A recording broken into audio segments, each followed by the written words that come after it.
अस्सलाम वालेकुम फ्रेंड्स, कैसे हैं आप लोग। उम्मीद करती हूँ कि ठीक होंगे। तो आज मैं आपको बताने वाली हूँ कि आपने गोरा होने की क्रीम घर में कैसे बना रही हैं।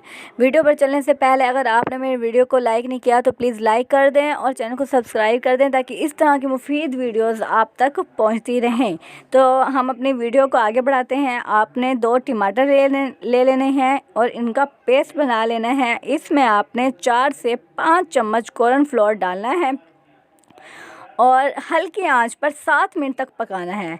जब इसके ठंडा होने पर इसमें आपने 1 नींबू का रस, 2 विटामिन ई के कैप्सूल, एलोवेरा जेल आधा चम्मच और जैतून का तेल डालना है और साथ ही आपने अर्के गुलाब शामिल करना है और अच्छी तरह से इसको मिला लेना है। ये आपकी क्रीम तैयार हो जाएगी। आपने दिन में 2 मरतबा चेहरे पर 10 मिनट तक लगाना है। आप देखेंगे कि ना सिर्फ इससे आपका चेहरा सफ़ेद होगा बल्कि आपकी जिल्द जो है वो टाइट होना शुरू हो जाएगी। इंशाल्लाह इससे आपको बहुत ही अच्छा रिज़ल्ट मिलेगा। ये आप ज़रूर आजमाइएगा। इंशाल्लाह ये रिज़ल्ट ज़रूर देगी आपको।